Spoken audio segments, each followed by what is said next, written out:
Yang lain. Yang 70% dari otak Anda.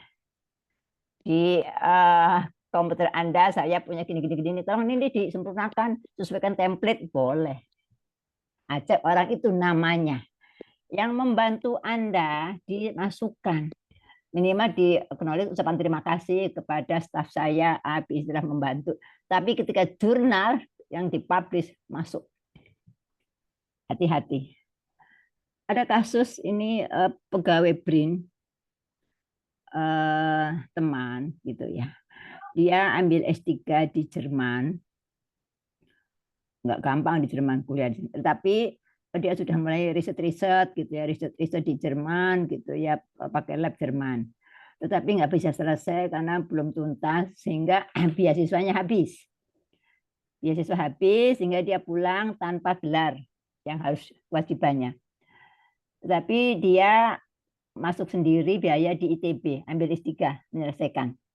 Menggunakan data dari yang dari Jerman. Hasil penelitiannya kan sudah mulai survei, prasurvei gitulah. Dipakai datanya itu. Setelah selesai, dia masuk jurnal Q1, nomor 1. Q1 itu jurnal yang bereputasi di dunia. Q1 itu paling bagus. Nggak lama digugat oleh pembimbingnya yang dari Jerman. Kenapa nama saya nggak dimasukin? Itu data ambilnya di Jerman. Data saya yang membimbing Anda. Data kecil. Hanya pra-penelitian. Nggak dimasukkan, digugat. Kalau Anda nggak mencabut jurnal itu, withdraw, maka Anda saya gugat. Sekian juta penolak mirat. Ya? Malu nggak? Hati-hati. Jadi ketika mungkin kalau kita orang biasa ya, tapi saat-saat tertentu ketika ada yang usil, kita kan punya teman. Teman kita ada yang suka dan tidak suka, pasti itu. Nah, ada yang pro saya, ada yang pro tidak, ya kayak saya aja di UI ada yang pro saya, ada yang nggak pro, apalagi tingkat pimpinan ya. Saya sering negur-negur orang, kalau ditegur orang nggak suka kan jadi nggak suka sama saya. Hati-hati, gampang jatuhin saya. Tapi ketika kita on the right track, lurus gitu, nggak akan goyah gitu. Buktinya mana gitu. Saya semua buat sendiri. Jadi ketika saya ranah-ranah di akademik ya, bagaimana menjatuhkan Bu Iva ya cek karyanya gitu. Jatuhin aja ini orang. Sebelen, kasih sebelen saya misalnya. Gampang itu kan ya. Jadi saya pesankan ada batas kita bisa dibantu orang lain 30%. Copy paste boleh 30%, lupa menyebutkan nama. Jadi nanti Anda tesis menyebutkan nama, oke. Tapi ketika ditambah dengan gagasan Anda, oh ya, orang bilang satu Tegal enak. Nah, kalau saya enggak, Tegal enak, tetapi untuk orang yang ini yang enggak boleh darah tinggi atau apa, dan ini bagus untuk ini sesuai dengan saya rasakan, gitu dialami. Jadi janganlah kita copy paste gitu. Kayak orang dungu aja. Allah memberikan kita otak pikiran luar biasa. Lebih dari EI. Masa kita kalah EI, dikit-dikit buka HP, dikit-dikit nambah Google. Ya anak sekarang coba, 5 kali 6 kali 7. Nggak mungkin dia jawab dengan omongan. Pasti, mana kok kalkulator? Nggak dipakai. Ya kan? Kan gampang kan? 5 kali 7, 35. 35 kali 5, 25 tambah. Kan gitu kan? 150 kan gitu tambah gitu ya. Pakai tangan juga boleh, orat-oratan. Karena sekarang yang jadi komputer, mana HP-nya? Jadi menggunakan mesin itu bukan kita gaya-gaya update, enggak, bodoh kita, enggak pakai otak kita. Jadi sekarang ada AI, bahkan membuat disertasi menggunakan AI boleh. Tapi itu wah plagiat banget itu. Nanti Anda paraphrase-nya bolak-balik. Terus terang saja, kan sekarang ada alatnya. Anda tahu Mendeley? Tahu Mendeley enggak? Ya, Prof. Apa kita enggak? Ya, Buat baru daftar pustaka. dikenalkan. Ya. Mendeley itu Anda dibodoh-bodohin. Yahudi banget kalau kata saya. Apa? Mbak Mendeley yang buat Elsevier. Elsevier itu Yahudi yang buat. Habis itu kalau sudah ke Mendeley harus paraphrase. Yahudi yang buat. Thread. Kemudian apa? Habis itu apa? Duit Anda habis diambil oleh mereka. Saya nggak pernah pakai. Dan dicek Turnitin masih 30, balik lagi paraphrase, pakai internet kan, ini cek lagi, bayar lagi masih 35, cek lagi bolak-balik 3 kali baru boleh di bawah 20%, baru 20%. Itu yang saya alami. Jadi makanya saya nggak pernah. Saya nggak pakai Mendeley, pasti plagiat 3%, 5%, 6%. Nggak ada saya pakai Mendeley karena dibodoh-bodohin. Kalau orang pintar nggak mau dibodoh-bodohin. Gue nggak mau pakai Mendeley. Cek coba siapa yang pakai Mendeley? Siapa yang pakai Mendeley? Cek. Ya manual. Saya manual. Bukan saya nggak suka Mendeley. Jadi ada orang yang nggak paham. Karena saya kan paham. Saya coba pakai Mendeley nih. Kemarin ini saya coba. Teman saya coba pakai Mendeley ini karena berdua dengan tim saya. Dia dokter Malaysia. Pakai Mendeley shred. Saya ketuanya. Dia saya Mendeley udah. Saya kirim. Cek Turnitin 21%. Jadi saya kirim ke jurnal dicek karena di Scopus itu 20%. Oke, saya rubah manual saya sendiri. Nggak usah pakai kamu, manual. Cek Turnitin 14%. Artinya Mendeley 21%. Saya tanya, "You tahu nggak sih Mendeley?" Kalau nggak ngerti bahasa Inggris, nggak ngerti bener penggunaan menu-menu Mendeley, jangan pakai Mendeley. Habis pulsa Anda. Oke. Jadi orang yang pakai Mendeley paham how to penggunaan IT, Inggrisnya juga jago kan ada apa aja sekali jadi bisa itu. Jadi Mendeley itu ada tool. Tapi kalau orang Indonesia ngerti bahasa Indonesia toh, saya ngerti bahasa Inggris sedikit. Pasah ya, Prof.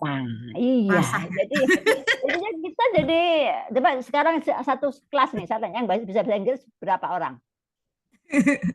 Little si I can. Oke. Paling berapa yang guru bahasa Inggris doang? Saya tanya, musuh bahasa Inggris ngerti IT enggak? Kurang.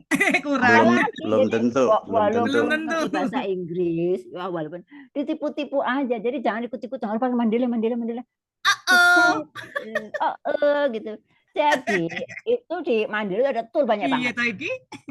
Ya, yang nggak ngerti ya udah nggak bisa. Orang yang bisa bagus Mendeley-nya itu satu tahu bahasa Inggris, tahu IT. Ini yang dipencet apa ini untuknya apa, untuk apa. Kalau nggak paham nggak usah.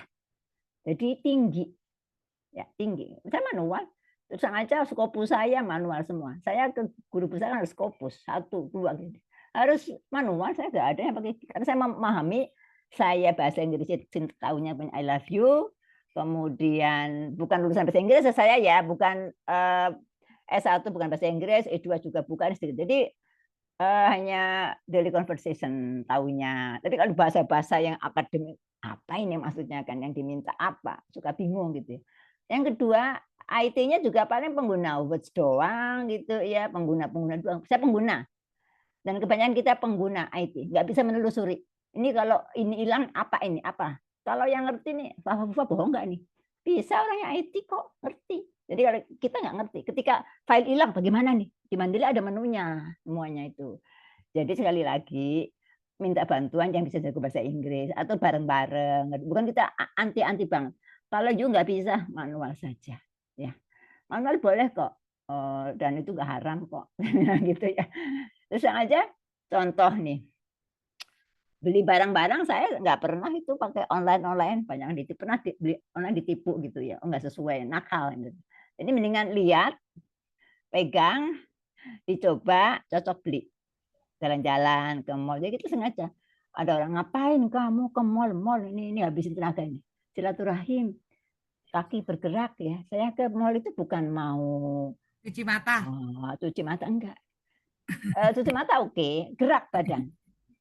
Jadi era digital, duduk manis, komputer, apa itu TV pakai remote semuanya gitu semuanya, membuat tubuh kita tidak bergerak, tidak sehat.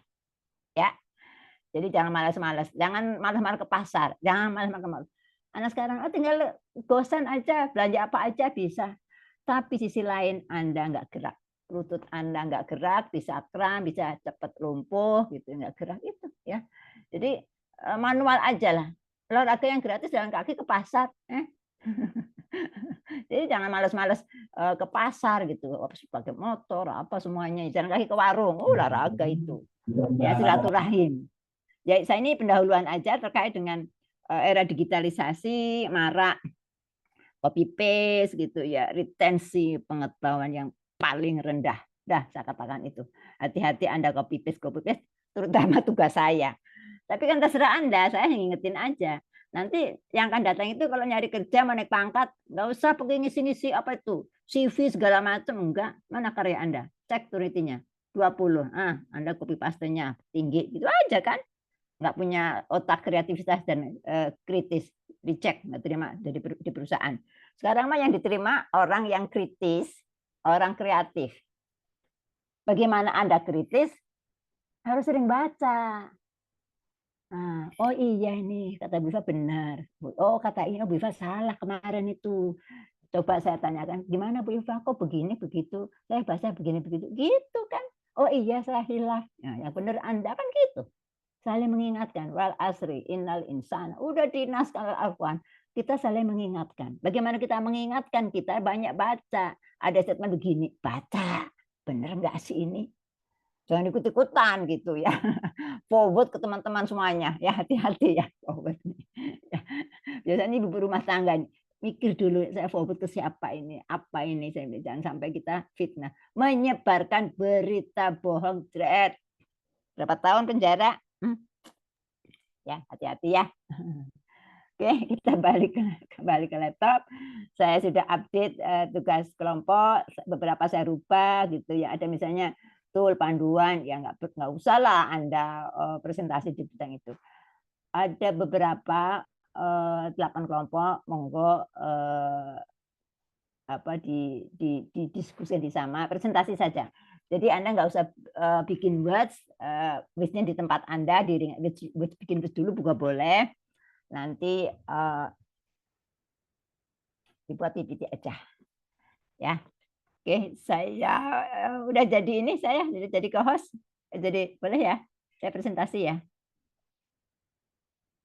Oh, belum nih saya.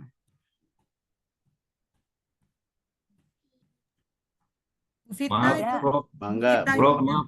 Bu Udah. Pita. Vita, Oke. Bu Vita. Kita udah. Masih belum tuh. Ya, tunggu aja, lagi proses. Jadi kalau Anda nyitir orang copy paste, terus ditambah dirubah. Ya. Emang nggak gampang yang rubah-rubah, misalnya hari ini saya mau makan, diganti aja. Hari ini saya sangat lapar sekali. Sama nggak mananya? Sama, tapi itu karya Anda. Jadi apapun rubah. Jadi semua jadi ketika dicek plagiatnya, ya cuma 14%. Karena yang tadinya 20, Anda rubah dengan kata sendiri gitu. Tapi maknanya sama. Itu namanya paraphrase gitu ya. Paraphrase kalau pakai alat gitu, pakai internet ya itu, jadi nanti bolak-balik sendiri aja manual. Kalau di Word dulu paraphrase, nggak usah pakai paraphrase aplikasi gitu. Kalau yang nggak paham kan nggak pernah ngalamin pasti nyuruh aplikasi. Saya tanya orang-orang yang nyuruh-nyuruh itu gitu ya, cek hasil karyanya, plagiatnya berapa, ketahuan itu pakai Mendeley ya gitu ya. Artinya dia nggak paham bahasa Inggris benar-benar paham karena bukan S1 S2 orang Inggris, IT-nya ya pengguna aja. Nah, oke, saya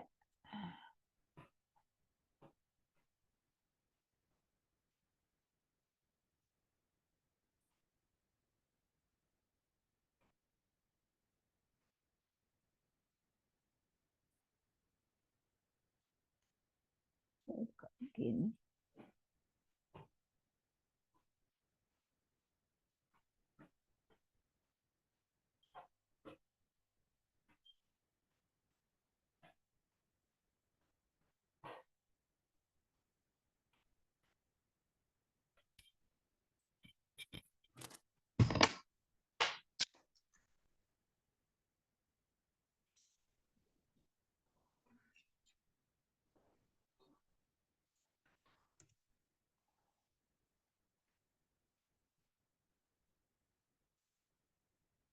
Sudah terlihat? Halo, terlihat? Sudah, Prof, sudah.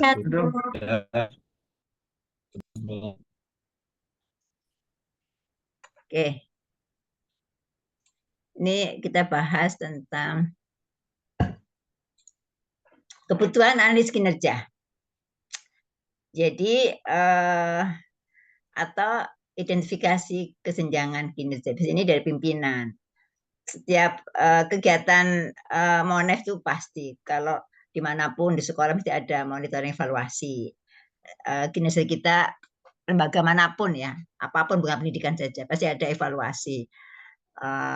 Pemasaran, penjualan, organisasi, politik, segala macam, kepemimpinan dia, kinerjanya bagaimana, evaluasi gitu ya. Kan biasanya kan ada visi misi target gitu ya. Kayak sekarang lagi musim pilkada ya. Nah, mulai nih program-program disosialisasikan. Nanti ini matang dievaluasi. Nah, programnya omdo semua. Programnya jalan semuanya. Programnya separuh, 50% jalan, 50% tidak jalan. Itu kan evaluasi kan. Nah, bagaimana cara menentukan bahwa dia kinerjanya bagus semua, programnya dilaksanakan semua. Bagaimana? Ada toolnya.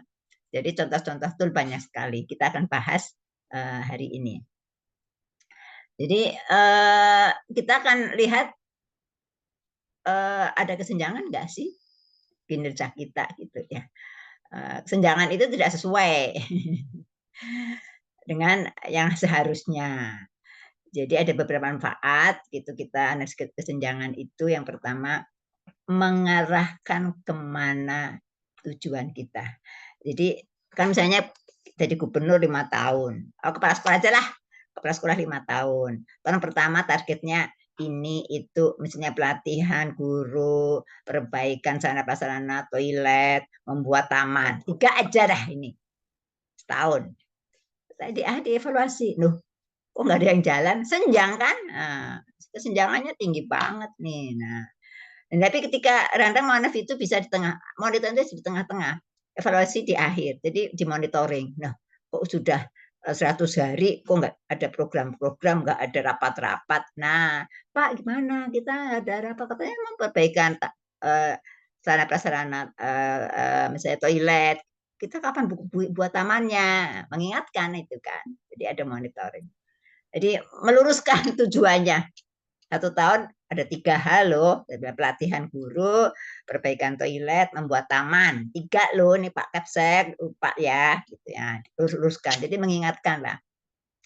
Masih kurang 6 bulan lagi nih. Jadi untuk mengetahui kapan waktu pencapaian program itu. Kemudian juga ada kendala gitu. Wah, anggaran belum turun-turun, belum di ACC dari sononya misalnya. Udah penyebabnya apa? Kalau bisa ya kita tahu penyebabnya. Oh, karena belum ACC atau belum ada info, datangin aja ke sana. Oh, ternyata lupa nih. Nah, apa bagaimana gitu ya. Wah, ya. Jadi tujuannya kita rutin ada identifikasi kesenjangan itu ada beberapa manfaatnya. Itu meluruskan tujuan, mengetahui ada kendala enggak, kalau ada penyebabnya apa, ayo kita atasi. Berikutnya, nah ini bagian kesenjangan. Jadi pertama ketika kita membuat saran perbaikan harus tahu dulu ini tujuannya berapa persen tercapai, kendalanya apa, penyebabnya apa. Nah, ini menjadi saran kan. Mulus-mulus biasanya nggak ada yang mulus-mulus lah, gitu ya, pasti ada.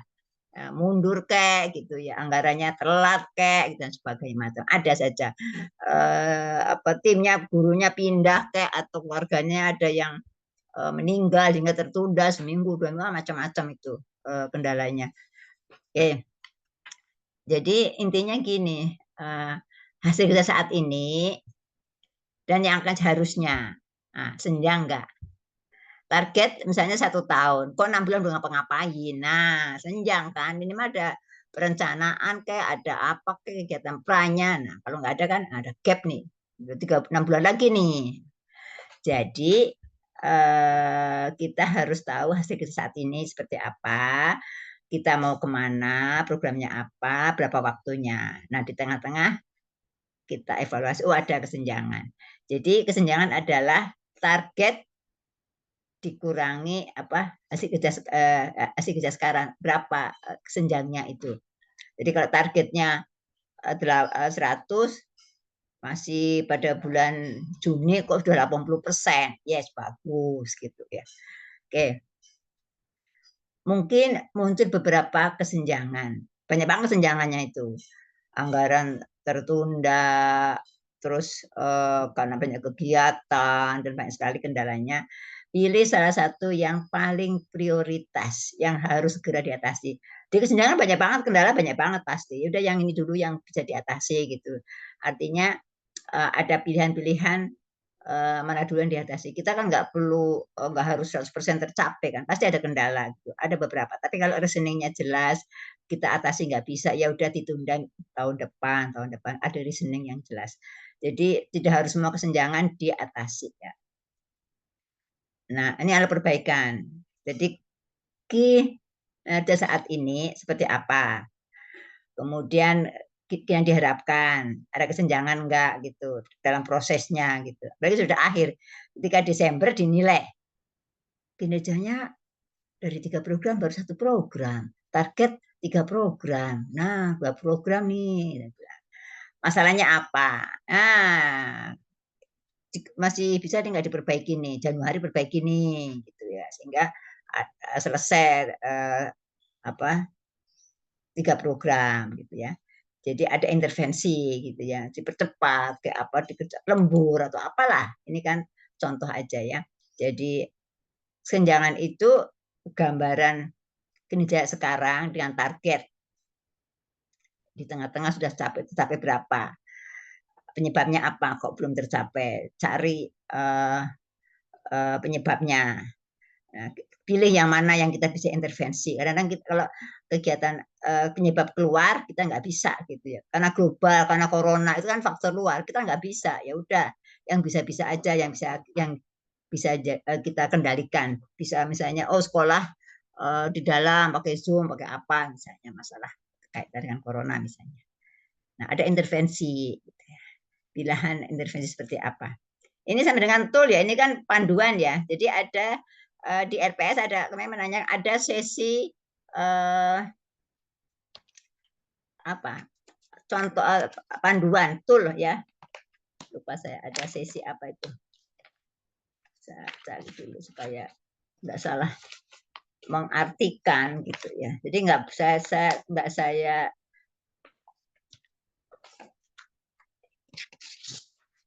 jadi ada authoring tool, panduan praktis. Ini kan termasuk panduan praktis ini yang saya katakan ini. Ini kan panduan praktis bagaimana Anda mengidentifikasi, mau memperbaiki kinerja, memberikan saran-saran di lembaga Anda.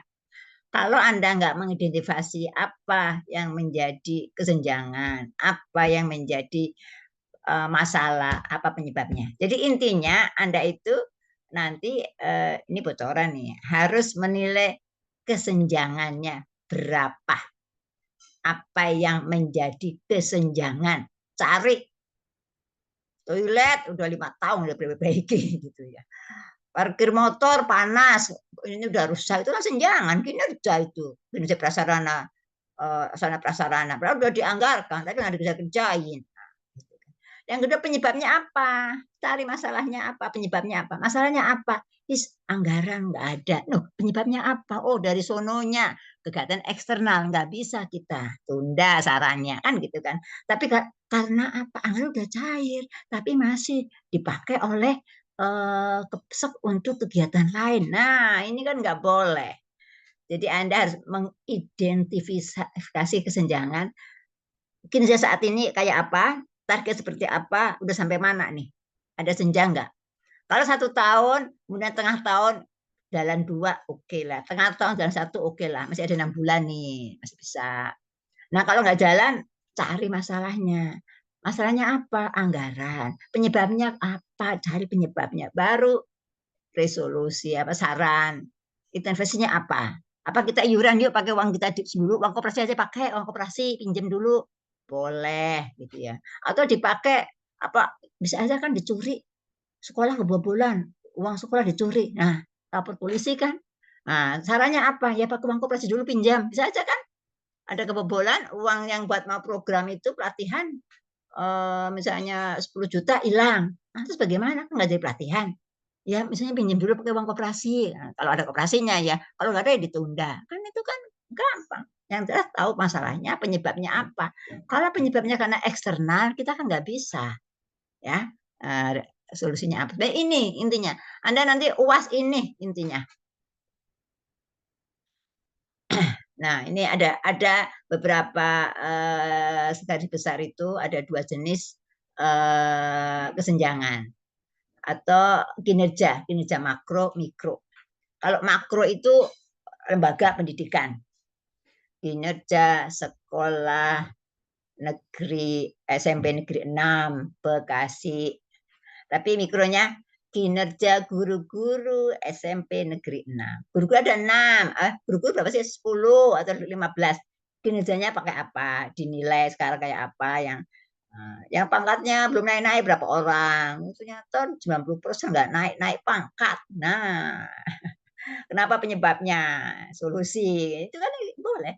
Jadi Anda nanti boleh kinerja secara makro, itu lembaganya, kinerja individu misalnya kinerja pengawas sekolah dasar di kecamatan. Pengawas kemarin berapa orang? Kinerja Kepsek di kabupaten kecamatan ini, Kepsek SD kan ada beberapa gitu ya. Tinggal kasih instrumen ini dapatlah instrumen itu. Isi kinerjanya apa gitu ya. Jadi sekali lagi tingkat individu atau kelompok dalam organisasi itu mikro. Nah, kalau makro lembaga, ya baik perilakunya, prestasinya yang akan disorotin gitu, yang akan ditingkatkan silahkan aja. Bisa perubahan rekomendasi nanti perbaikannya, perubahan prosedur, perubahan perilaku, pelatihan, kemudian prestasi dan sebagainya. Intinya boleh pilih Anda untuk UAS ya nanti ya. Oke, kok kayaknya. Nah, ini tahap-tahapnya ini juga boleh dipakai, boleh tidak gitu ya. Ini kan panduan. Silakan Anda menggunakan ini, boleh menggunakan check and do apa ya itu ya. Manajemen ADI ya, analisis, development, apa sih ADI itu? Intervensi apa ya? Oke, macam-macam ya. Ilmu manajemen itu. Oke, ini yang pertama sistem skop yang menjadi pusat perhatian makro atau mikro. Tadi satu mau guru, kelompok guru ya, kelompok guru-guru OB boleh, bagian dari lembaga kinerja perpustakaan. Nah, boleh. Perpustakaan kan bagian dari lembaga kan. Nah, kinerja para OB kalau besar gitu ya. Kena kinerja TU-nya, TU SD, SMP, SMA, madrasah, apa macam-macam itu kan di yayasan besar boleh. Artinya yang bagian daripada lembaga, ya. Kemudian setelah tahu skopnya, kesenjangannya, artinya butuh enggak. Jadi kalau kesenjangannya sedikit, nggak usah, nggak penting, masih bisa lah ini, nggak perlu. Kemudian peluangnya bisa diatasi, nggak usah lah, nggak usah dibahas, pasti bisa. Anda harus kira-kira. Jadi jangan sampai nanti perbaikannya nggak ada gitu. Judulnya perbaikan kinerja guru-guru. Setelah diidentifikasi nggak senjang banget kok, ini guru-guru sedang mau naik pangkat kok, ya nggak usah lah. Nanti pas terakhir ininya nggak ada saran-sarannya, sudah bagus. Nah, ngapain judulnya perbaikan? Ya, itu kadang-kadang tuh banyak banget. Kok ini saya baca UTS judulnya perbaikan, berarti hasil dari identifikasi. Jadi bikin judul itu suka terakhir. Susah identifikasi, nggak ada yang bagus-bagus semua, yang ngapain? Cari yang paling yang ada yang nggak nyaman gitu ya. Ini gimana? Ini pagi-pagi belum sapu ini. Nah, OB-nya itu berarti kalau ada keluhan itu berarti ada kinerja. Keluhannya apa? Saya guru-guru aja survei. Kalau Anda bingung mencari apa ya, ini udah bagus semua nih di sekolah, bikin survei aja. Menurut Anda di sekolah ini apa yang paling kurang membuat Anda tidak nyaman?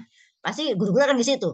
Toilet, parkir penuh, apa ya, kalau hujan jauh mau ke tempat pagi jauh. Kan itu kan kinerja. Berarti perbaikan kinerja prasarana pendidikan kan gitu. Survei dulu gitu. Jangan menurut saya ini tidak bagus. Dari mana? Berdasarkan survei 10 guru. Anda nggak omdo, berbasis data. Hati-hati. Anda udah S2. Jangan sekali di pendahuluan. Menurut saya hasil belajar siswa rendah. Dari mana? Menurut saya motivasi belajar masih rendah. Sehingga saya meneliti motivasi belajar. Dari mana? Oh, hasil survei. Hasil KKM, masih belajar matematik, masih di bawah KKM. Yes.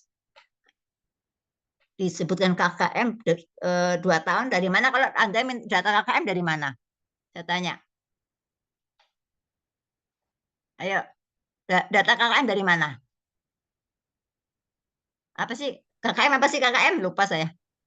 Kriteria ketuntasan Kriteria minimal. ketuntasan Kriteria minimal. ketuntasan Nah, itu minimal. dari mana Anda minta data itu? KKM di sekolah saya matematik masih 60 deh gitu. Harusnya kan 70. Kadang dari sarana prasarananya juga. Iya, data dari mana itu? TU enggak? Apa dari Diknas? Enggak, data dari Dari intake siswa juga, Prof. Dari intake siswa. Kalau Dari SMA TU, misalnya dari data nilai, dari mana itu? Misalnya KKM 3 kalau tahun dari mana? kalau TU SMA kan? misalnya kelas 10 berarti dari SMP, Prof. Enggak, SMP kelas. itu data dari TU. Misalnya dari mana? Data diambil dari TU kan? Mintanya ke TU. Iya ke TU. Yes. Dari TU kan? Nah, Anda nanti di tabel data, misalnya data KKM selama 3 tahun. Tahun 2001 sekian, 22, 23 kan. Di bawah ada sumber data dari TU Sekolah SMP Negeri 6. Tulis sumber datanya. Artinya bukan Anda omong doang. Ya, tulis. Jadi mohon maaf aja, setiap Anda mengambil data, sumber data, hasil survei autor, hasil survei peneliti.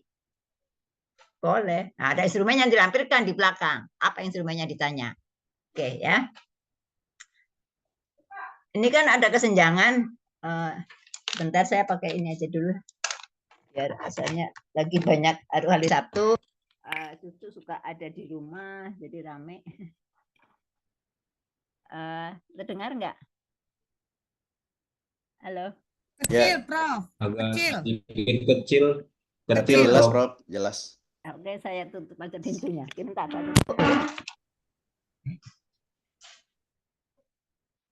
Ya udah ngajar ya, habis itu ya.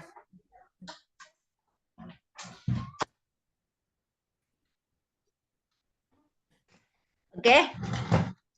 Kita dengar? Ya. Dengar, Prof. Jelas.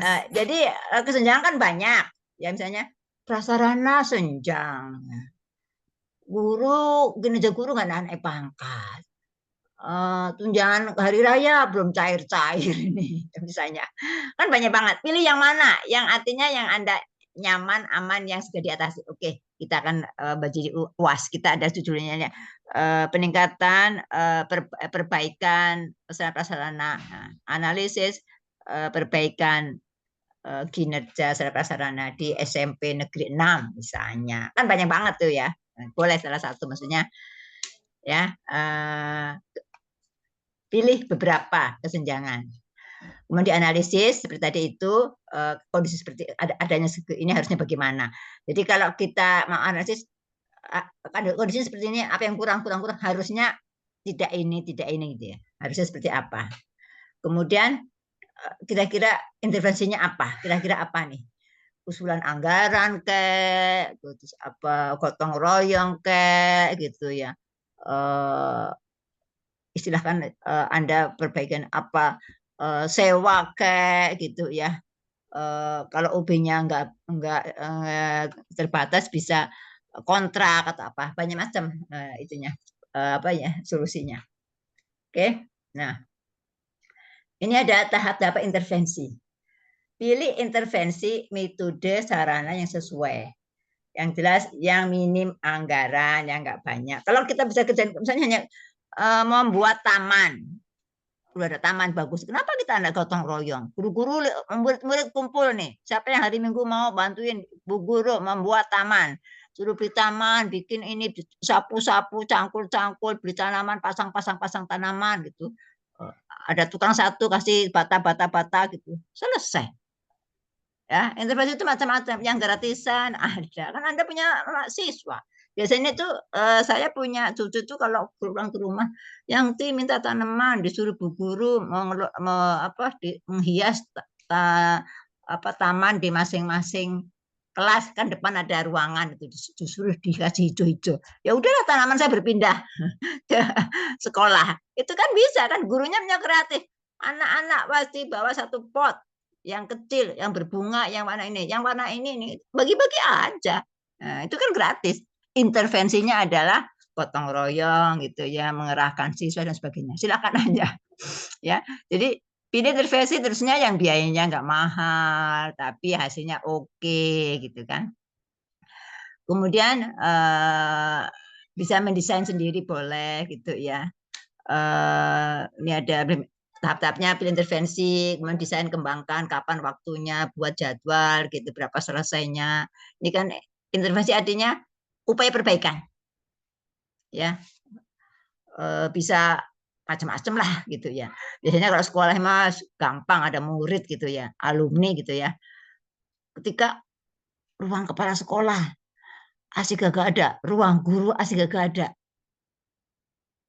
Mau minta anggaran ke pusat, lama banget nggak turun-turun.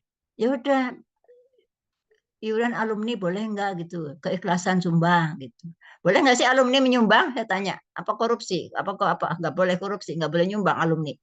Boleh. Boleh. Boleh. Tanda tangan ikhlas, kata-kata supaya nanti nggak dikorupsi gitu. Sumbangan satu AC kan 3 juta. Alah, siswanya berapa? 700.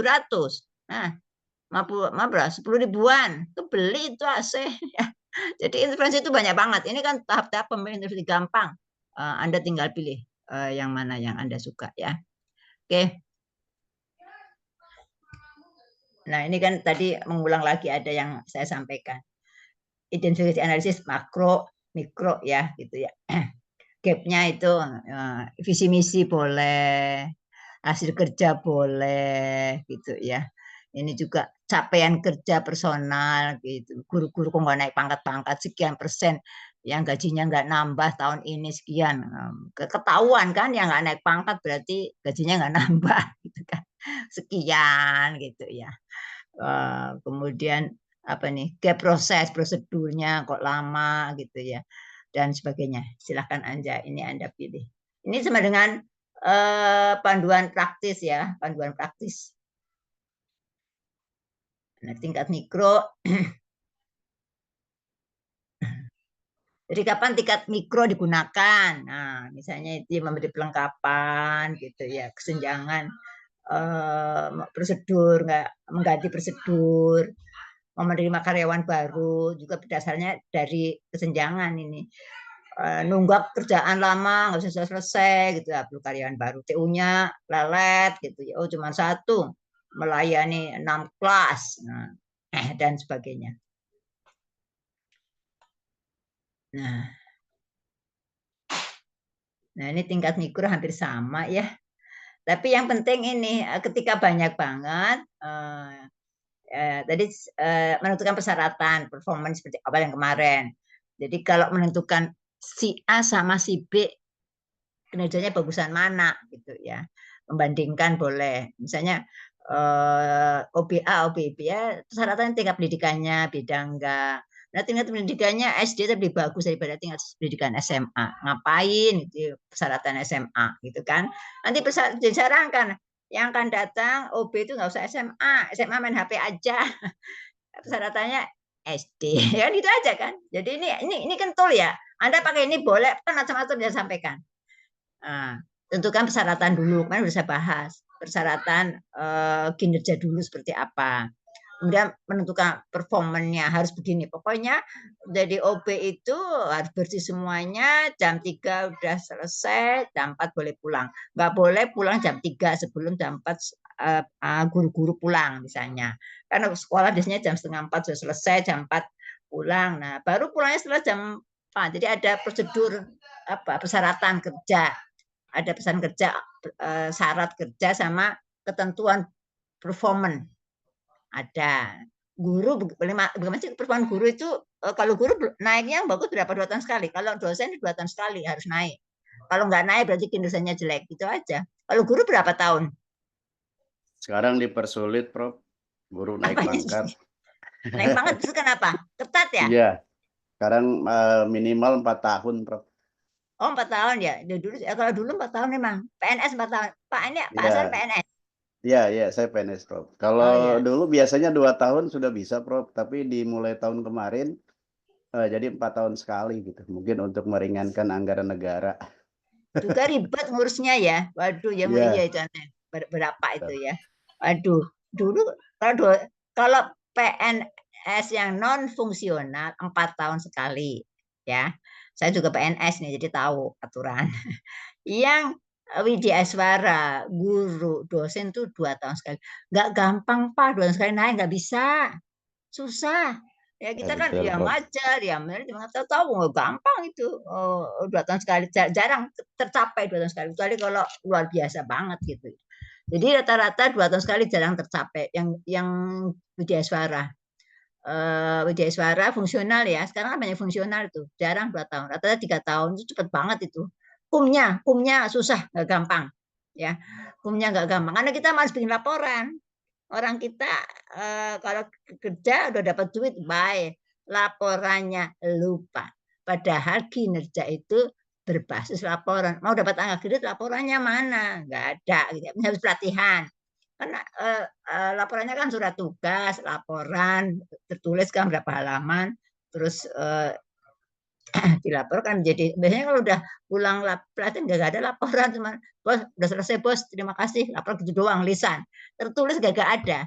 Padahal tertulis itu untuk naik pangkat. Nah, saya ngalamin sendiri kok ya. Saya pernah kerja di kementerian, jadi seperti itu ya. Apalagi ke daerah-daerah saya itu, sering ke daerah-daerah gitu kan. Sebenarnya ada surat tugas, terima surat tugas, berangkatlah. Habis dari Papua, terus laporan harusnya diketik 2-3 halaman, lapor ke bos, sudah saya laporkan begini-begini masalahnya, ngomong doang. Itu nggak dikasihkan laporan tertulis itu namanya kinerja. Sekarang kan bayangkan, Anda yakin teman-teman yang di kementerian rajin apa malas-malas, pada malas-malas kalau udah pulang duit, udah dapat duit, udah SPJ cair, udah jalan saja, udah hanya lapor bos doang ini. Tapi laporannya tarsok, akhirnya lupa. Nah, gimana mau naik pangkat? Ya, nggak gampang itu karena udah sampai rumah masuk lagi kerjanya sabruk-kabruk, lupa akhirnya. Harus bukti kinerja. Sama dosen gitu. Jadi dari kalau dosen itu AA, lektor kepala, guru besar.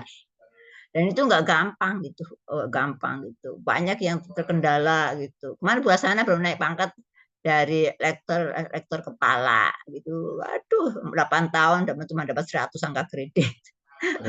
Karena dinilai oleh mereka kan kalau nggak logis ya apa ya, nggak gampang gitu ya. Laporannya benar-benar ada impact-nya, dampaknya. Aduh, ketat sekarang, betul Pak Hasan, diperketat sekarang ya. Ya betul Prof, diperketat. Ya, Jadi tidak bisa saling mengejar. Ya untungnya iya, saya tanya ke teman-teman PNS, masuk kan Bu Hasana PNS tuh.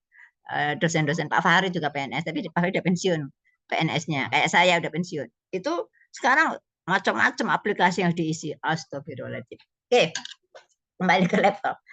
Jadi menentukan performanya, kemudian gap-nya seperti apa, ya, gap seperti apa, baru prioritas enggak. Kalau tingkat kekritisannya, nalah nggak apa-apa lah, nggak usah gitu ya. Kalau hanya tertunda aja sebulan 2 bulan nggak apa-apa, nggak usah.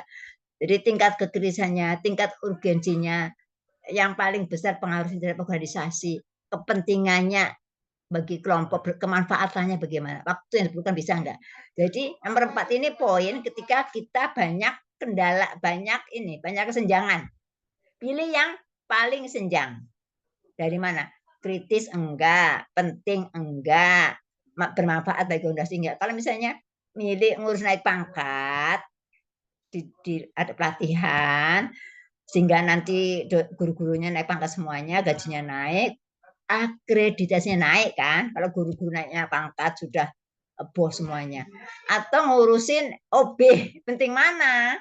Ya monggo rapat, mana yang penting udah guru-guru aja deh di push, dibuatin undang orang supaya membantu buat laporan misalnya. Ada ini 4 pertimbangan, dan ini jarang orang yang pakai karena nggak paham.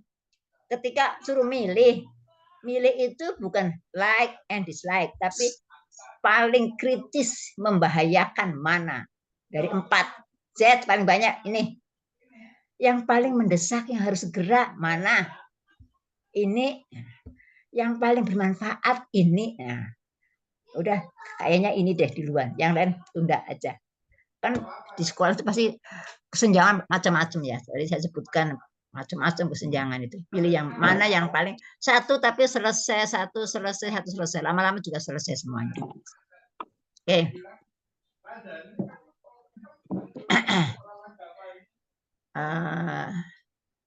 Sebentar saya.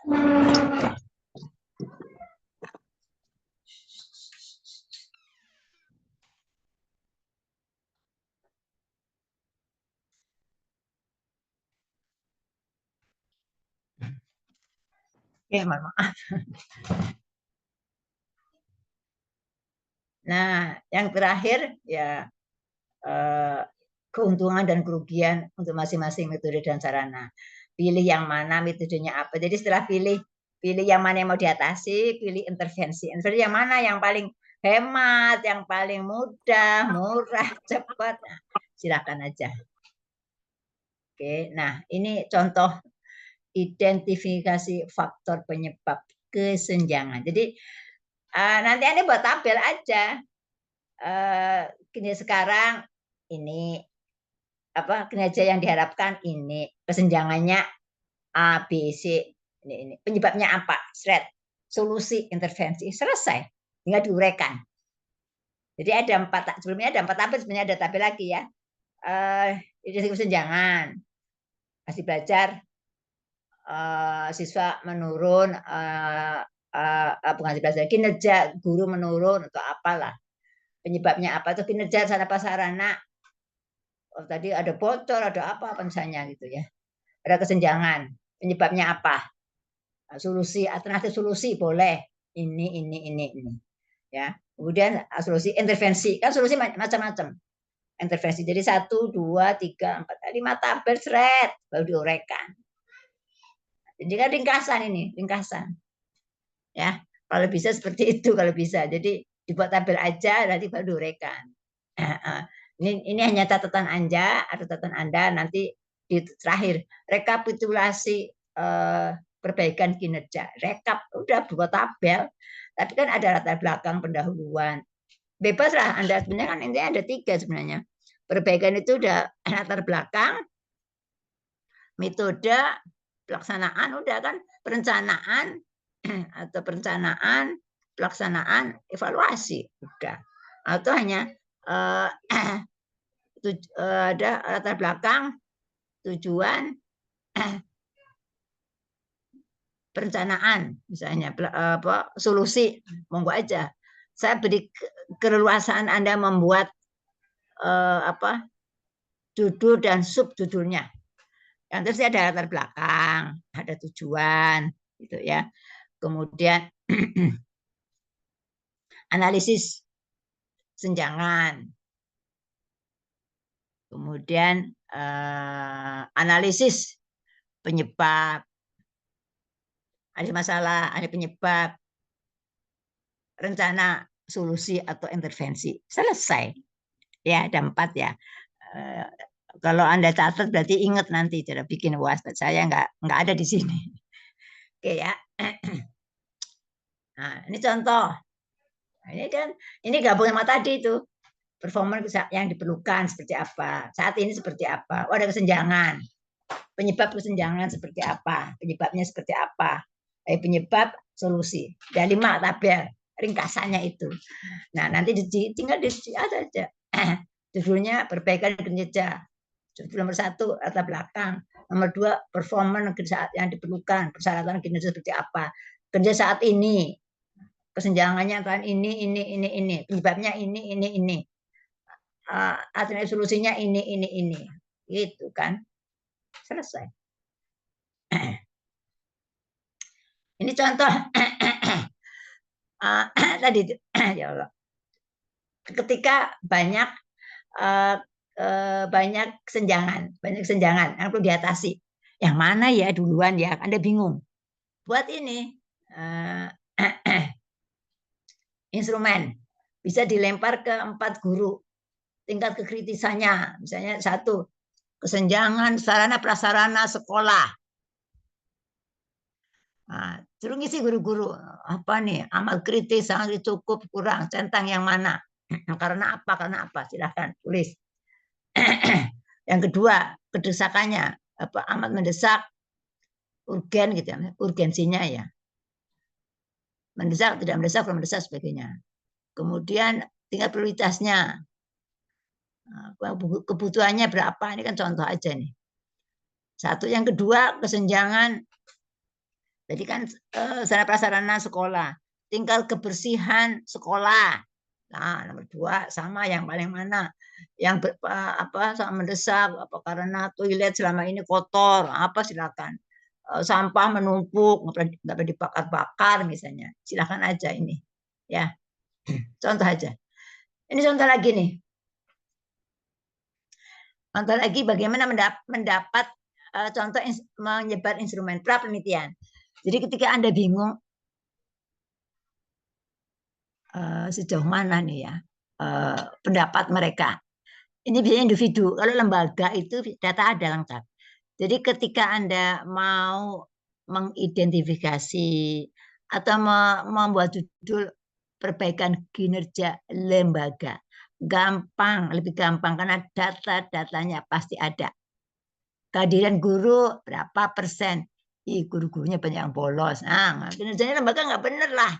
Tapi kehadiran guru, nggak ada yang bolos selama 1 semester, 95% hadir tepat waktu pembelajarannya. Oke. Sebagainya. Nah, ini contoh kinerja personal kualitas layanan lembaga. Nah, ini contoh mungkin ke TU nih. Disebarlah ke TU. Jadi ada TU SD, SMP, SMA, madrasah atau perguruan tinggi. Suruh ngisi TU. Nah, suruh ngisi 1 sangat kurang, 2 kurang, 3 cukup, 4. Kalau jawabnya amat sangat baik semuanya gitu ya. Apakah Anda paling peduli dengan pengaruh dan peran organisasi dalam memberikan layanan? Nah, cukup aja dah gitu. Tapi kalau sangat peduli, nah nanti dijumlah gitu ya, dijumlah skornya berapa. Ini kan kalau ada berapa? Nah, coba contohnya ada 6 pertanyaan. 6 pertanyaan berarti skor minimal berapa? Nih yang guru matematik, ada guru matematik sini? Halo. Ya, Prof, saya ada. Nah, kalau ada 6 soal, kemudian ada skor pilihan 1 sampai 5. Berarti total skor minimal berapa? Ada 6. 6 soal. 6 soal. Kalau guru jawabnya 1 semua. Kan bisa kan guru jawabnya saya jawab 1-1 semua, boleh nggak? Sangat kurang, sangat kurang. Boleh. Jadi minimal berapa? Boleh. Ya, minimal 6. 1. Ya. 6. Oh, yang Maksimal berapa? Maksimal berapa? 30. Yes, ya udah itu kan. Skor minimal. Nah, setelah selesai ngisi kumpulin tuh. Jadi guru 1, guru 2, guru 3, guru 4 atau 5 guru lah. Skor gitu ya. Rata-ratanya berapa? Ketemu nggak rata-rata kira-kira? Guru 1 ngisi totalnya 22, guru 2 12, guru 3 15, rata-rata ketemu. Nah, misalnya rata-rata 22. 22 itu ada di posisi mana? Sangat kurang, kurang, cukup, sangat, atau amat sangat baik gitu. Ini kan baik, sangat kurang, sangat baik. Sorry. Saya perbaiki dulu ya. Supaya nggak salah. Nanti Anda di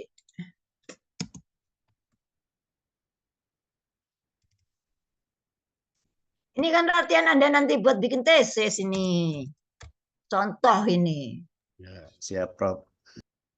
Kalau bikin survei, survei prasurvei. Jadi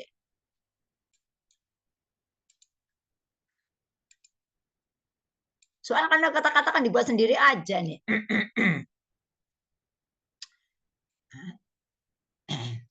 Jadi ketika Anda nanti menilai motivasi siswa rendah, dari mana? 10 suruh ngisi instrumen. Jadi membuat instrumen ini dari pustaka. Jadi gini, menurut si A motivasi adalah ini, menurut B ini yang ada indikatornya, yang dipakai indikatornya untuk ditanyakan gitu loh. Ya. Ini menilai tentang layanan. Ini berarti peduli nih. Sebentar, ini yang menjadi poin adalah kepedulian. Kemudian terhadap pengaruh, yang kedua kualitas, yang ketiga peduli apa nih? Kepada individu, aktivitas, efisiensi, kualitas SDM-nya dan sebagainya. Nah, maksimalkan 30. Nah, 22 ada di mana?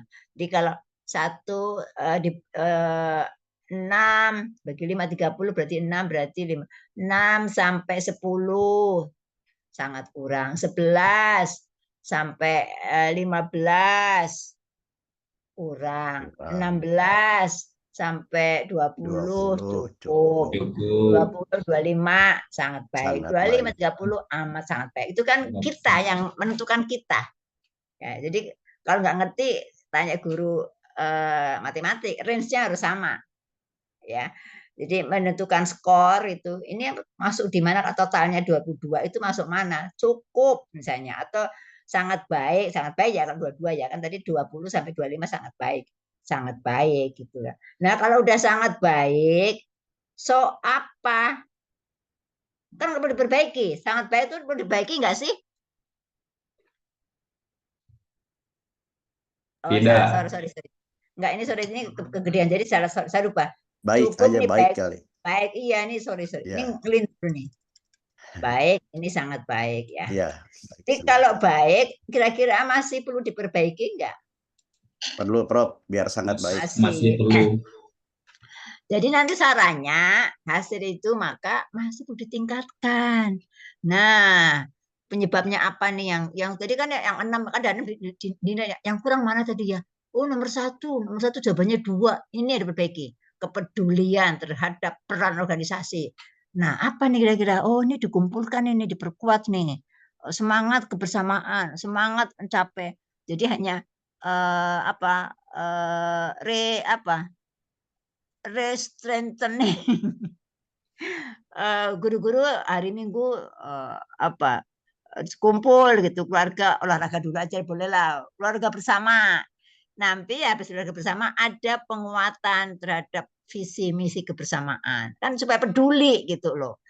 Tadinya kan cukup aja, peduli, harusnya sangat peduli gitu kan. Kalau ada orang menanyakan nilai ya langsung cepat dikasih, jangan sok. Orang tuanya nanya nilai muridnya, tarsok. Nah, itu kan nggak kepedulian. Jadi, oke, ini kan sebenarnya hal yang mudah ini ya. Jadi kalau baik, dipertahankan yang baik-baik di tingkat yang kurang. Nah, itu intervensinya. Bagaimana? Kalau misalnya tadi masalah pengaruh peran organisasi, kumpulkan. Lu yang kepala sekolah bilang jangan lupa you di sini karena ada organisasi, harus cinta organisasi. Nah, bagaimana solusi atau permainan atau jajak piknik, kebersamaan, kalau piknik keluarga apa namanya itu? Apa ya? Catering. family gathering. Nah, itu kan Family gathering. solusi. Ya, itu intervensi bukan itu saya tanya. Intervensi. Jadi di sekolah-sekolah janganlah sekolah nggak pernah gathering. Saya tanya, di sekolah-sekolah ada gathering nggak sih?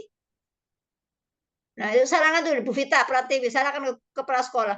Pak, kita perlu gathering, Pak, jalan-jalan, Pak, jangan kerja melulu gitu ya. Refreshing, kebersamaan, permainan antar lomba anak-anak, keluarga. Yang itu kayak Agustusan itu kan gampang, pergi kemana, ke Taman Mini aja lah, yang nggak jauh-jauh tuh. Iuran, makan bersama, lomba anak-anak, ibu lomba kasih hadiah. Apa susahnya sih, saya bilang. Itu membina kepedulian sesama gitu. Yang tadi nomor 1 misalnya, monggo aja. Intervensi itu namanya. Nah ini kalau sekolah-sekolah nggak pernah menilai kinerja bagaimana kerja melulu, ya nggak maju-maju kan. Perlu refreshing ya, senyum-senyum gitu ya, guyon-guyon gitu kan. Oke, ini contoh ya.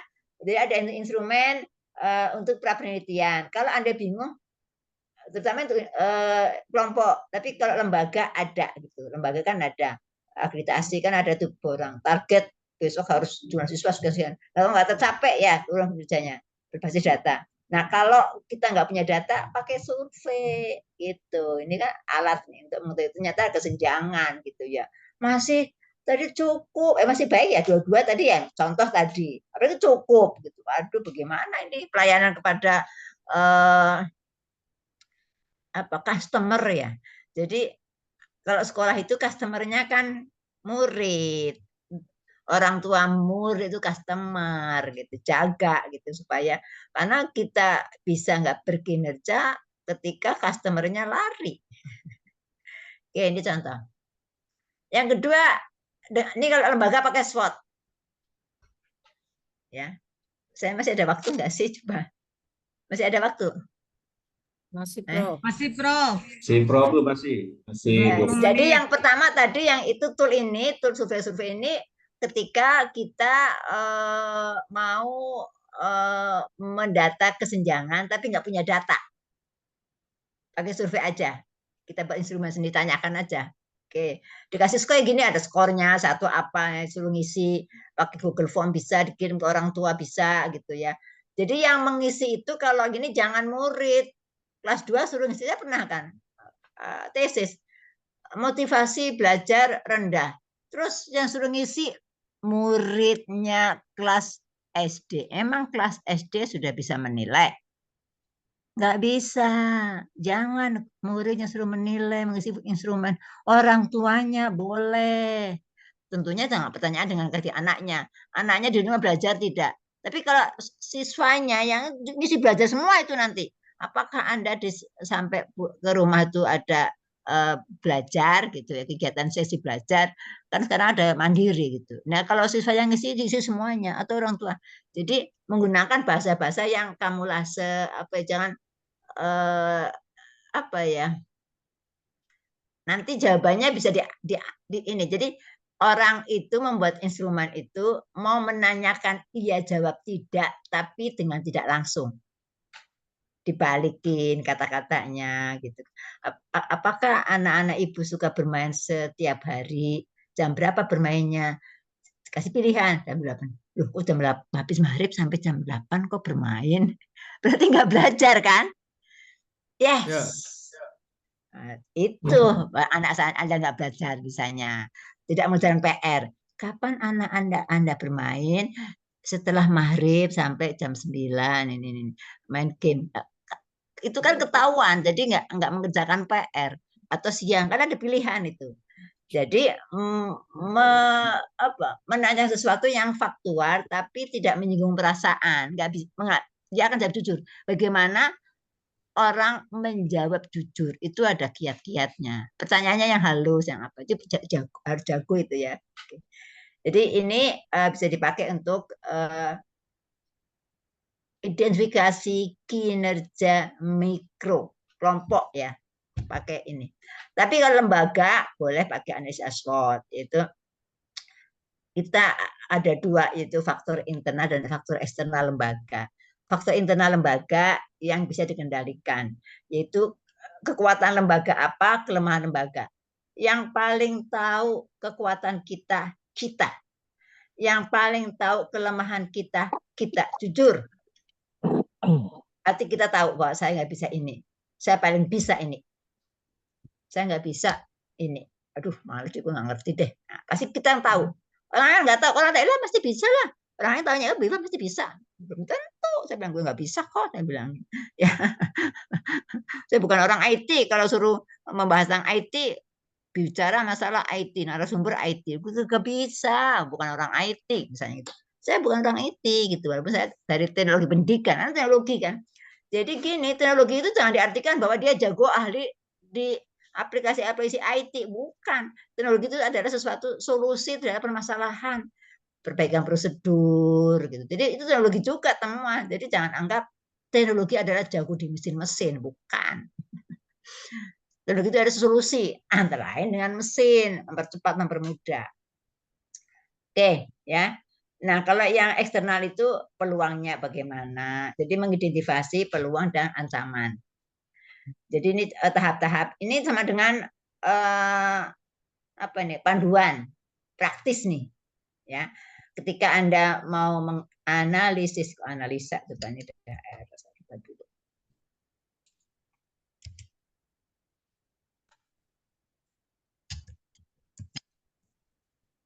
Analisis. SWOT itu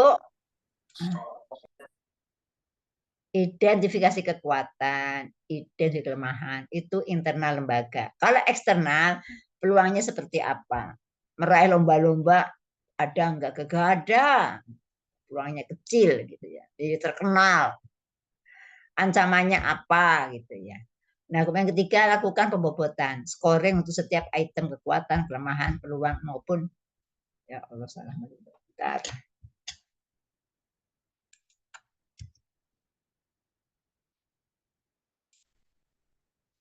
Maupun ancaman. Kemudian hitung hasil perhitungan pembobot kali scoring yang selanjutnya menjadi bahan mencari solusi. Ini kalau orang matematika sih gampang lah, tapi akan saya kasih contoh. Nah, terima kasih. Ada contoh, masih ada waktu nggak saya? Si Prof, masih. Apa masih ada berapa menit? Masih ada 14 menit. 14 menit Apa lagi, saya Prof. buka pertanyaan aja, pertanyaan supaya gampang. Nanti ya, sebenarnya ya saya ingin, boleh Prof. Ya. Oke, saya sebenarnya saya ini dulu. Oke, contoh aja ya. Kemarin saya identifikasi lembaga SMA swasta Sandikta yang ada di Bekasi, Kota Bekasi ya. Oke, coba saya dapat bantuan saya 50 juta dari Kemendikbud untuk membantu itu intervensinya. Sebentar saya. Jadi ketika saya ada 2 mahasiswa MTP dari SMA swasta Sandikta, ngobrol-ngobrol lah. Nah, ternyata di era digital ini kan banyak guru-guru takut ya, negor siswa aja ini apa dilaporkan ya. Betul Prof. Ya, dicubit. Akhirnya guru jadi cuek. Jadi kan bayangkannya ini kita lagi ngajar atau anak baru masuk jam 10, enak enggak? Enak kan kita. Pasti teman kamu keluar, bagaimana sih nggak menghargai saya? Kamu keluar, nah mengadulah ke orang tua katanya. Aduh, disuruh keluar mau dicubit apa? Zaman dulu mah saya masih kecil mah guru gitu yang takut banget, nggak apa-apa, nggak ada lapor-laporan, memang saya yang salah kok. Nah sekarang nggak diadukan, tambah-tambahin ngadunya. Udah jatuh kenapa ini karena gurunya, ya Allah saya bilang guru di penjara, astagfirullah, mendidik kan karena dia tidak ngikutin aturan. Nah karena itu saya kayak ini guru-guru perlu EQ tinggi ini, harus sabar banget era sekarang ya. Bahkan ada guru masa bodoh, ada kan ditegur juga viral, ada siswa berantem nggak dilare, itu lah kenapa kamu nggak melare? Karena aku takutnya diadukan sama orang tuanya. Coba sampai segitunya guru wajibannya mendidik, ada siswa berantem nggak berani melare karena takut diadukan, nanti gue di penjara, gue masih punya anak kecil-kecil di penjara, bagaimana? Itu penyataannya sedih banget, ketakutan gurunya ya.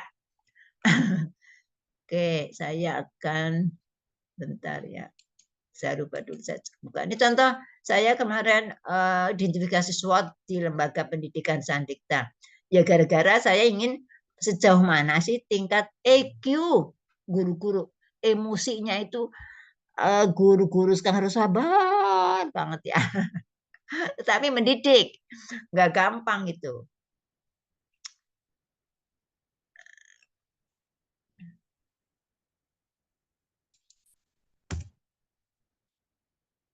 Semasa dikta.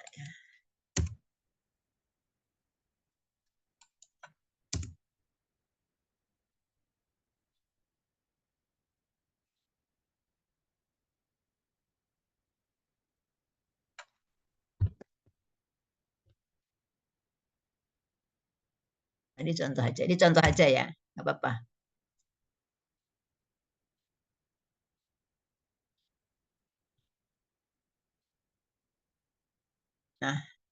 Nah, ini saya kemarin minta ngisi mereka guru ada ke sekolah, minta tolong isi sejauh mana sih tingkat emosi guru. Nah, instrumen ini saya nggak ngarang dari teori, dari apa kepustakaan. Kalau bab 2 tesis itu ada dasar pustaka, itu kepustakaan ya.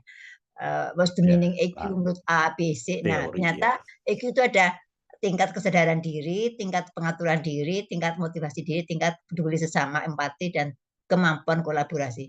Saya buat pertanyaan ini, nih ya.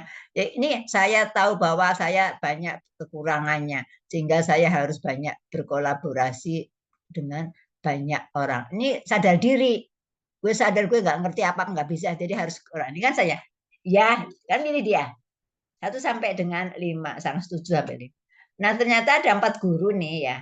Guru 1 skornya rata-rata nih. Kan ini total berarti kan 6 nih. 6 kan 30 kan ya skornya.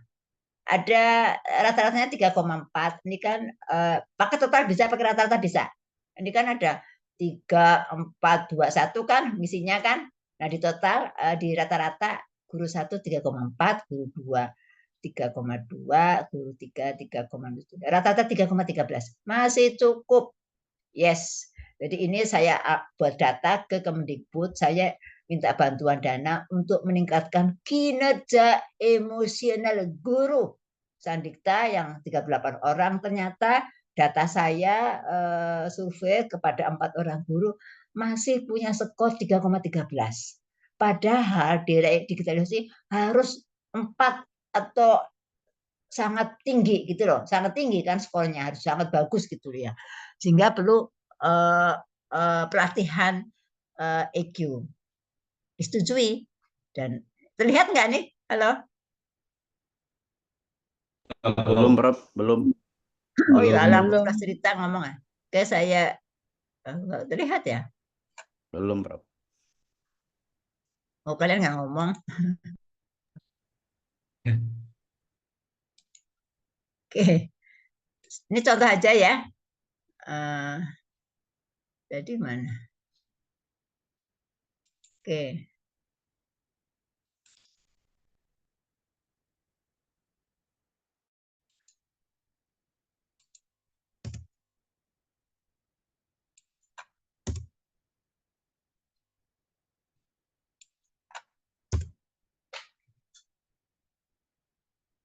Terlihat? Belum, Prof. Belum terlihat, Prof. Belum.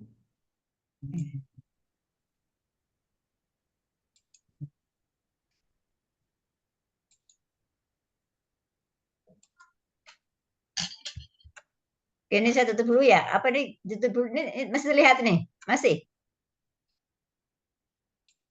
Belum terlihat, kelihatan. Prof. Belum, Prof. Belum. Oke.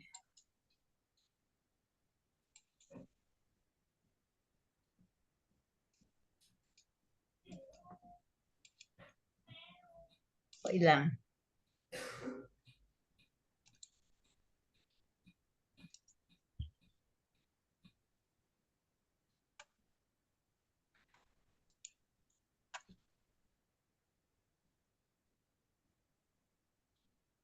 Oke, belum terlihat ya? Masih ada waktu nggak? Masih ada ya, sebentar ya. Ini contoh aja, boleh nanti pertanyaannya terakhir aja. Ini sedikit, saya cepat aja. Saya share screen.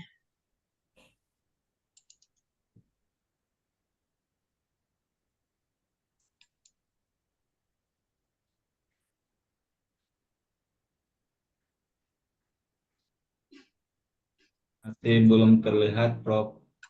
Ya.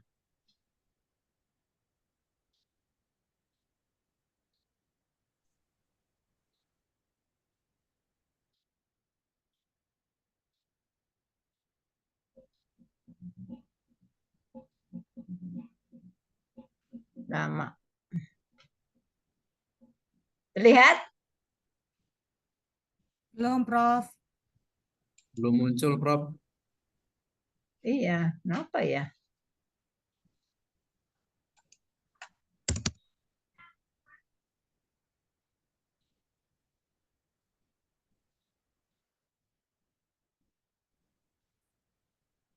Terlihat? Belum ya? Belum, Prof, belum.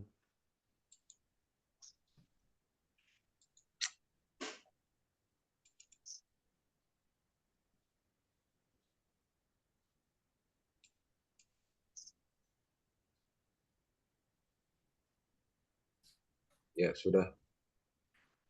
Oke.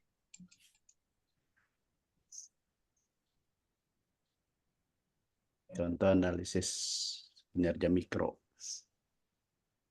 Nah, ini kebetulan tadi guru itu saya terlihat.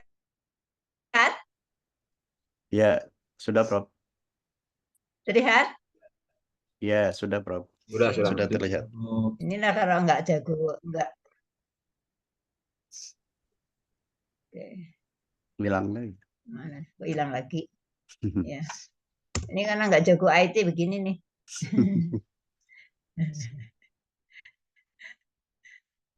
Ya, saya kan bukan orang IT. Terlihat ya? Oke, terlihat, Prof. Oke, terlihat. Ya, sudah Ya. jelas. Ini contoh saya dengan pertanyaan ini kan bikin ini bukan asal bikin, suka-suka saya dari literatur analisis literatur review. Jadi data menurut si A, si B apa sih EQ, menurut Goleman, menurut Jamaris apa sih EQ. Nah, ternyata EQ itu emosi kecerdasan emosional itu ada tingkat kesadaran diri, pengaturan diri, memotivasi diri, peduli sesama, dan kemampuan kolaborasi. Peduli sesama ini yang harus tinggi. Nah, ternyata guru-guru Sandikta itu saya suruh ngisi ini, skornya itu rata-rata 3,13. Nah, ini yang saya ajukan ke Kemendikbud minta bantuan, dapat 42, sekian juta untuk pelatihan guru-guru 6 hari tentang meningkatkan EQ gitu. Ini kan. Kemudian buat proposal, gitu. Intervensinya apa, latihan selama 6 hari gitu ya. Kemudian pretest, post-test, diukur terakhir EQ-nya ternyata naik semuanya. Udah selesai, jawabannya kan itu. Ini contoh. Jadi ketika mau perbaikan kinerja itu berbasis data gitu. Kenapa? Perlu pelatihan EQ karena skornya guru-guru harus 4 lah minimal. Harus sabar sekali supaya aman, nyaman gitu ya. Karena sekarang ya eranya era apa? Merdeka ya, nggak pakai etika. Merdeka tapi tidak pakai etika. Kalau kata saya ya. Jadi ya itulah di akhir zaman ya. Tanda-tanda di akhir zaman sudah kalau kita biasa mendengarkan apa khotbah-khotbah yang agama Islam di masjid-masjid itu ya udah ada indikatornya di akhir zaman itu nyari yang halal susah, ada yang haram katanya. Oke, cukup ya. Silakan ada yang mau bertanya. Nanti yang akan datang kita contoh yang SWOT-nya. Ini yang mikro. Salah satu contoh tadi mikro udah ada kan tadi yang instrumen ini yang mikro contoh menjadi basis untuk ada kesenjangan.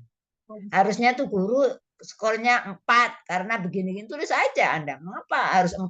Karena guru itu menghadapi situasi yang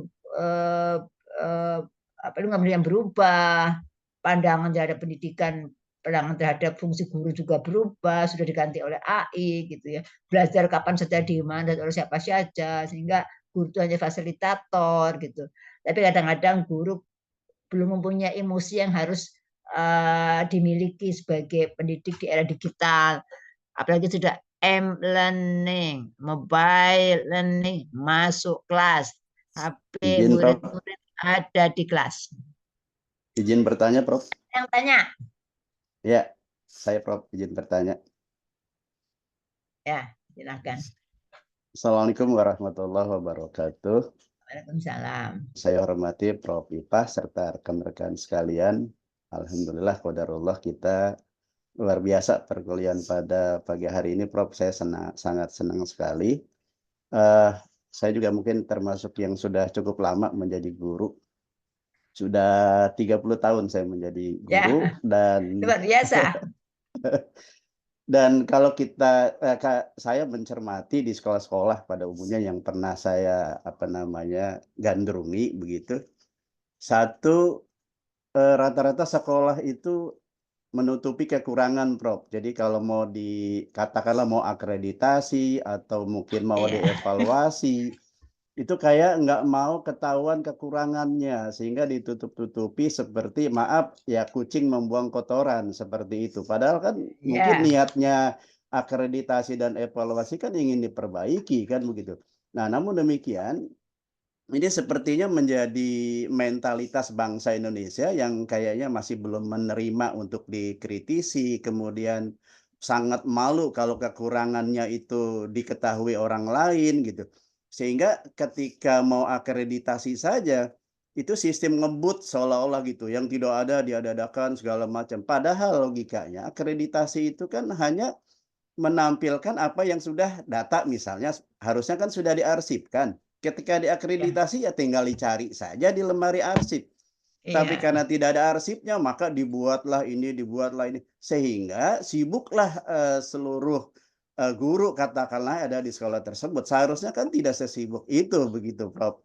Nah, ini menyikapi mentalitas bangsa kita yang masih seperti itu, yang mungkin berbeda dengan bangsa luar negeri ya, Prof, ya, yang ibaratnya ya kalau memang salah ya salah, kurang ya kurang begitu. Nah, kalau di kita kan tidak seperti itu, Prof. Dan kira-kira menyikapi hal seperti itu bagaimana, Prof Ipah? Terima kasih. Ini pertanyaannya bagus banget nih. Hampir semua gitu ya. Hampir semua bukan di UI aja begitu kalau akreditasi gitu. Nutupin kekurangannya. Jadi nutupi kekurangan juga bukan hal yang jahat ya. Bahkan kita di Al-Quran aib jangan diewer-ewer gitu ya. Bener nggak? Ada guru agama sini. Jadi aib keluarga jangan diewer-ewer kalau bahasa Jawa gitu. Jangan diomongin bahwa si A tukang nangis, si B ini nggak usah diewer-ewer lah. Tapi kayak orang pernah gini, kalau enak sebarkan. Tapi kalau nggak enak bilang sama saya ya, gitu. Jangan diewer-ewer, jangan diomongin gitu ya. Nasi Padang ya, Prof. Ya itu ya. Dan itu sekarang ada statement. Jadi di awalnya itu kenapa budaya kita seperti itu semuanya menutupin aib itu karena ada hadis nabinya, ya kan? Tetapi dimanfaatkan, dibelokkan terhadap kegiatan-kegiatan yang harusnya diperbaiki tapi ditutupin. Jadi sudah menjadi budaya sebenarnya yang ditutup adalah kita keluarga dilarang menjelekkan sesama orang, nggak perlulah ya. Paling ke orang aja bisik-bisik.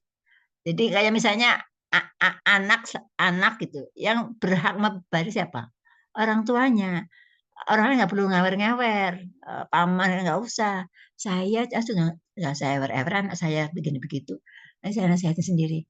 Ya kamu yang rajin sholatnya, jangan di depan umum. Anak saya nggak sholat ini, nggak begitu kan? Tapi di rumah yang rajin sholatnya ya 5 waktu gitu ya. Diingetin aja kan itu aib ya, aib orang sudah ewer-ewer lah gitu lah. Dan itu membudaya ya, akhirnya diterapkan di lembaga gitu. Dan sebenarnya itu perilaku kita yang nggak usah, tapi kita perbaiki kan itu sebenarnya. Kan begitu kan? Nah, tapi itu jadi budaya kita diterapkan. Sudah nggak usah diomongin ya. Nggak ada dosa kok saya bilangnya. Menutupi tapi dengan bagaimana cara memperbaikinya. Jadi jangan bohong. Bohong kan di mana-mana dosa. Artinya gini, memperbaiki dengan bohong itu ya nggak benar. Ada yang gedebak-gedebuk lembur, ayo kita nggak ada kan itu belum ada evaluasi. Laporan, bikin laporan, semua bikin laporan.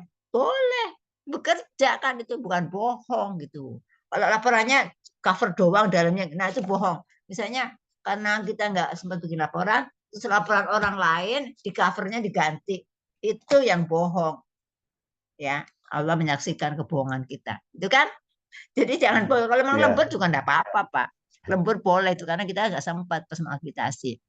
Nah, di era AI sekarang nggak bisa bohong. Hati-hati. Nah, saya evaluasi makro ketika evaluasi mikro, saya datang ke guru. Ketika evaluasi makro, saya nggak datang ke sekolah. Buka webnya aja.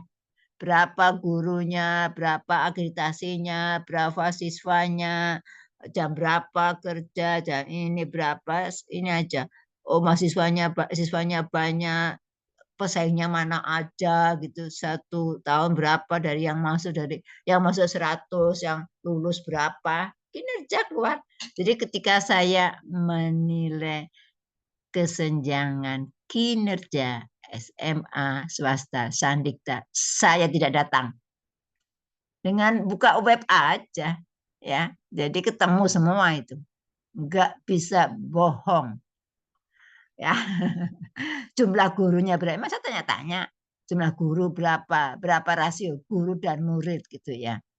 Ya, yang honorer berapa, yang tetap berapa. Kan ketahuan kinerja itu secara umum bisa dianalisis dengan SWOT. Jadi besok saya share bagaimana saya menganalisis kinerja makro lembaga SMA swasta Sandikta dengan tidak datang, tapi dengan by data di internet ya. Jadi jangan itu otomatis.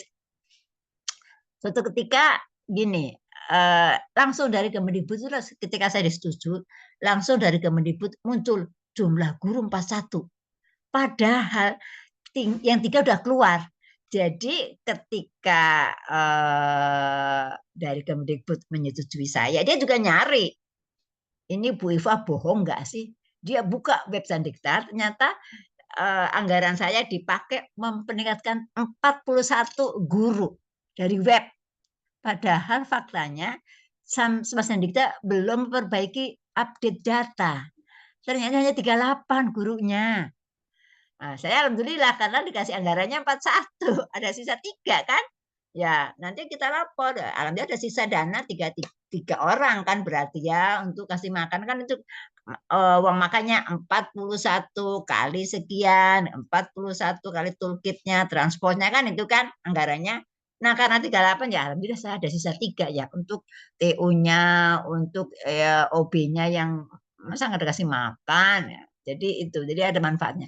Jadi berbasis digital. Orang akan ngecek who are you, nggak perlu nanya kamu kok. Langsung buka webnya, ketemu. Oke, kayaknya udah habis waktunya ya. Ini sisa ya Pak Hasan ya. Kita lanjutkan, besok kita bahas lagi bagaimana kita akan membahas tool analisis SWOT terhadap lembaga kinerja suatu lembaga pendidikan swasta di Bekasi. Oke, kita mohon maaf pertanyaan hanya 1, kita lanjutkan besok agak longgar, saya beri waktu yang lama karena ini contoh Anda bocoran Anda buat UAS ya. Oke, terima kasih. Kita tutup sama-sama dengan baca hamdalah. Alhamdulillahirobbilalamin. Terima kasih. Wassalamualaikum warahmatullahi wabarakatuh. Saya Waalaikumsalam. Terima kasih Prof. Ipa. Terima kasih, Prof. Assalamualaikum.